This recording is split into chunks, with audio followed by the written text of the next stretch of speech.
This week on SU News, a stabbing in Boston, leaving residents uneasy. Plus, the art school is moving across campus. Find out what students have to say. And Dear World comes to Boston, proving that only a few words can mean everything. And it's all coming up on SU News. The story starts here, in the heart of the city. We've been following this story since it first broke.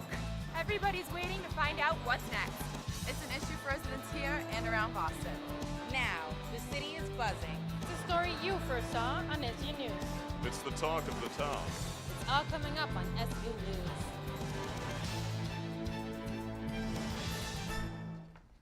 Welcome to SU News, the weekly news program brought to you by the Department of Communications and Journalism at Suffolk University. I'm Mary Boucher. And I'm Olivia Ladon. People across Boston on alert after yet another violent outbreak in the city. This time, it was a stabbing in downtown Crossing. People I spoke to say they're taking precautions. It all started around 3:30 Friday morning on Spring Lane. Police say an altercation between 4 people led to the stabbing of at least 2 people. According to investigators, all 4 people were hospitalized and 2 were taken into custody. The stabbing is just another scare for the Boston community. There's an uptick in violence because the police aren't able to enforce the laws in the city. I mean, you take a look around, it smells like one big urinal here. The homeless are all over, nothing against them, but they're out here begging, harassing, very aggressive style. The tourists are in fear of their lives. People are, even college kids at night have to be careful walking around. It's not the police fault, it's the people above them aren't giving them the guidance to enforce the laws of the state and the country. As they continue the investigation, police say they don't believe this fight is random, but that doesn't make for people who come down to downtown Crossing every day feel safe. Well, my safety concern about stabbings and stuff that's going on around here, you got to be careful. I mean, I know a lot of people around here do carry, and they carry knives and stuff like that. I mean, I obviously do too. You got to be careful. I mean, there's a lot of stuff that goes on. Just pay attention and be careful. I mean, that's all you got to do. It's a dangerous city. Just typical things that happen. I mean, it sucks. It really does, but it happens. Two suspects connected to the stabbing are in custody, but their names have not been released. Right now, people across Mexico are starting to assess the damage after a devastating earthquake. And here in Boston, students have gathered to help out. SU News reporter Cecilia Favilla is live in the studio with all of the details. Yeah, Mary, after a 7.1 earthquake hit Mexico on Tuesday, the Mexican community around Boston gathered to find new ways to help out their community back home.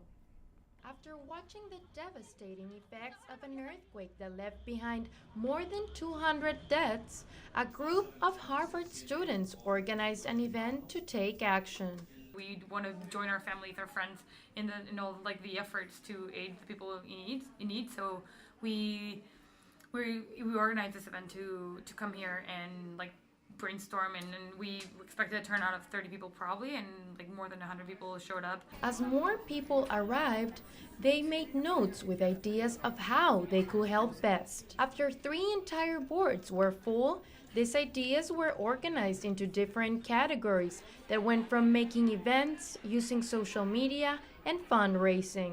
With these different categories, groups were made, and people joined the one they liked best. At the end, each group shared a detailed plan of what they wanted to do and how they will achieve it. Feel the strength and the solidarity that's going on in Mexico and on the ground, and you kind of felt here the same thing, how everyone's willing to help and wants to do something for our people in Mexico. After this event, people felt a great amount of energy and willingness. The efforts to aid people back home will continue in the coming months. Live in the studio, Cecilia Favilla, SU News. Thousands coming together for the Boston Freedom Rally, also known as HempFest. It's been taking place for the past 28 years, but this year things were different after the state legalized marijuana. But people on both sides continue to argue over what happens next. The Boston Freedom Rally, also known as HempFest, has been taking place every year for the past 28 years. I've been coming to this Freedom Rally HempFest since I was 14 years old, and this is my 23rd year of coming here. With the legalization of recreational marijuana use, this year's festival is different than the years past. A group of friends, a group of close childhood friends who grew up, and we wanted to get involved in the cannabis industry, and we decided the best way to do it was to open up a cultivation club. We all enjoy growing it, and we like to spread that love of growing cannabis to our club members and to all of our followers. Governor Charlie Baker signed a law outlining who will be allowed to sell marijuana, what state agency will regulate it, how high taxes will be, and who will handle new jobs being created to oversee the industry. The sales tax on marijuana will be 20%, which is raising the question on how that will attract people away from the black market.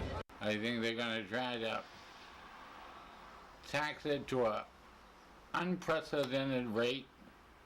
I don't think it's going to work, and I think it's going to fall. I think everyone that smokes cannabis would want to decriminalize the public usage and the public consumption. I mean, it shouldn't be treated any differently as smoking a cigarette in public. There's concern of drivers being under the influence and how authorities are going to regulate underage use. Marijuana is a gateway drug, in my opinion. I think that if we start giving people the right to buy drugs legally, then they're going to use them when they shouldn't be, just like they do alcohol. Recreational stores are set to open next year. In Boston, this is Mary Boucher for us. Still to come, it's moving day for a major program on the Suffolk campus. SU News will be right back.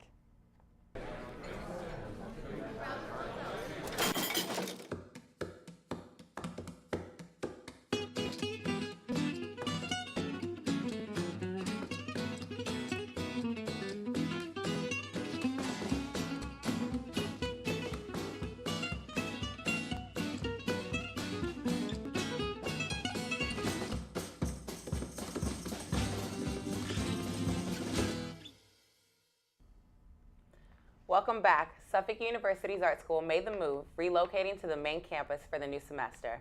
The school's chair says she's heard mostly positive things from students, but some have mixed feelings about the new space. Here's SU News reporter Kelly Mitchell. It's a move years in the making. Suffolk's art school NESAD moving from its space by the Arlington T-Stop to Suffolk's main campus. And the new space features public exhibitions like this one on the idea of beauty. Previously a 20-minute walk from the main campus, administrators have been trying to move Suffolk's art school since Suffolk and the New England School of Art and Design merged over 20 years ago. Better known as NESAD, the school has now officially moved into Suffolk's Sawyer Building. The new space fills multiple floors, featuring a wood shop and fabrication lab, and has already hosted 4 public exhibition openings. But the class spaces are getting mixed reviews. Students on and off camera told me they feel the new studios are smaller. It felt like our own world. So it was nice. It didn't really feel like off campus for me. What people who were already here are dealing with is like feeling like a freshman, being like, this is a totally new space. The woodshop manager and former student, James Zelensky, feels the NESAD move will unite Suffolk, giving non-art majors a chance to use spaces like the woodshop. It's always been open to all Suffolk students, but because it was within the art school down on Arlington Street that a lot of people didn't even know was there, they never realized that that was a resource for them. I'm really excited to start working with people who I'm not used to working with. Staff say they just think students need some more time to adjust, as they've only been in the new space for about 2 weeks. In the New England School of Art and Design, I'm Kelly Mitchell, SU News. NESN is giving college students in the New England region a chance to tell their story, and it even might get you a job. SU News reporter Brandon Hyde has more on the search for NESN's next producer. NESN's next producer is launching its 3rd season in early 2018, but preparations for students will start this time next week. NESN's next producer is a television segment that showcases film students sharing their visions and their stories. Student filmmakers from around the Boston area compete, and they make a short film about sports. The process may be long and demanding, but the contest winners receive a prize that can't be matched. They're judged by people over at NESN, and then ultimately by Tom Werner and a guest judge usually.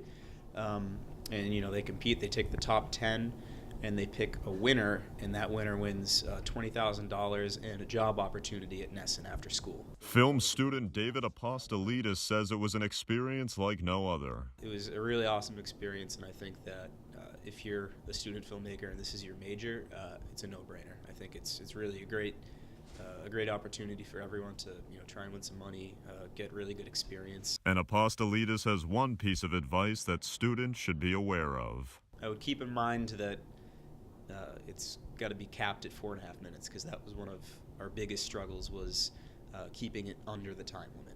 And the deadline to enter is September 29th. For more information, visit NessonNext.com. In Boston, Brandon Hyde, SU News. Up next, a local student weathering the storm and designing his own major at Harvard. Stay with us. SU News will be right back after this.